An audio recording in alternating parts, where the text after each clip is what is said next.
Hi friends, happy Wednesday.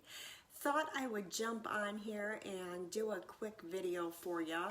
Since it's tax season, why not talk about tax refunds, what you need to know, how they apply towards real estate, and how they can, sorry, I'm getting notifications, and how they can help you with purchasing a house in 2020 if that's something that you're planning on. So I will jump right into it. Wondering where all my buyers and sellers in 2019 are. If you are out there, this portion is going to pertain to you. So if you bought or sold a home in 2019, you're going to want to make sure that you have a copy of your closing statement with you so that you can give that to your accountant along with your income information. The reason why is there are certain items on that closing disclosure that are going to help you with tax deductions. Some of those things are going to include things like property tax deductions, your mortgage loan interest. So you should have gotten a statement from your lender, and that will detail out how much you spent last year in mortgage interest so that you can deduct that on your taxes. Another thing that you're going to want to be careful of and talk with your accountant about is capital gains tax. So capital gains tax when you sell a property, normally if it's your primary residence, you don't have to worry about that. You don't normally have capital gains taxes. There we go. But if you are on the off chance, if you have a secondary home and you sold that last year, then you may have some capital gains taxes to pay. But if it was a primary residence and you lived in it for the past 2 out of the 5 years leading up to the sale, more than likely you don't have capital gains taxes. There are some so if you had a profit of up to $250,000 and you're a single person, that is usually tax-free. If you're married filing jointly, you can have a profit of up to $500,000. But as always, a good idea to have that conversation with your accountant when you sit down with them to go over your taxes.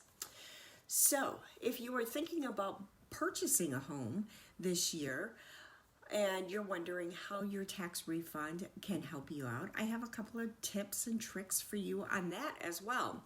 So let's say you filed your taxes and you're getting a refund.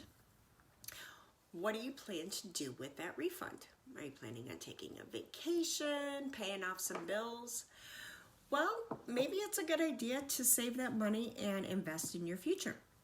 So a couple different ways that you can do that is, of course, to take that refund money and put that in a savings account. You could add to it every month or every week when you get your paycheck, so that when you do find that property that you want to purchase, you have that little nest egg set aside to help you with those closing costs.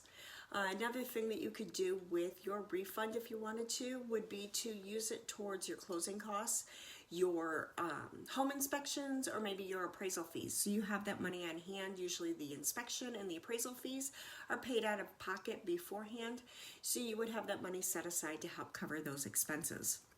You could also use your refund to help with moving expenses.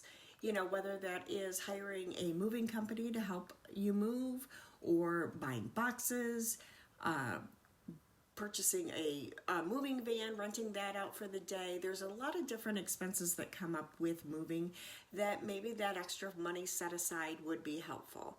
So that is one good way to use your tax refund if you are getting one this year.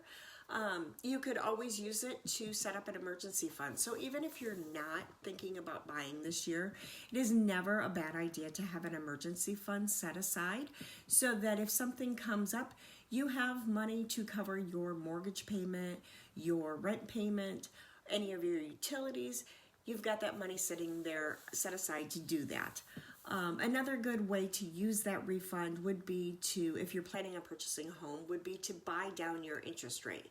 So right now, interest rates are running anywhere between 3.29% and 3.86%. So with those extra funds, you could buy down that interest rate, which is going to help you save money over the life of the loan in what you pay out in interest. So helpful tips and tricks of what you can do with that tax refund. If you are still wondering, well, that's not going to be enough to cover my closing costs or anything, how am I supposed to pay for that? There's a couple different options that we have there as well. One of them would be for seller concessions. So a lot of people don't realize that you can ask the seller to help cover a certain portion of your closing costs and prepaids in the purchase agreement. Typically it's 3 to 3.5% of the total purchase price that you can ask the seller to contribute towards your closing costs, and that is really helpful in coming up with those funds. Another way that you can help come up with that money would be through the MSHDA program. So the Michigan State Housing Development Authority has a program called MSHDA, which helps with up to $7,500 towards the cost of your closing costs.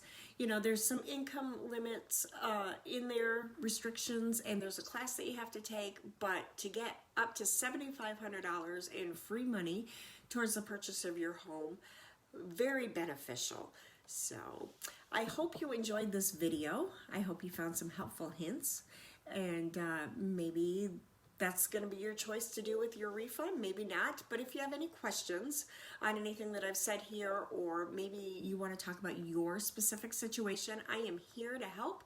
Would be happy to talk with you. Feel free to give me a call, text, however you like to communicate. Would be happy to talk with you.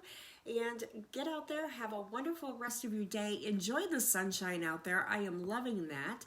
Hope you are too, and we will talk to you later. Thanks. Take care.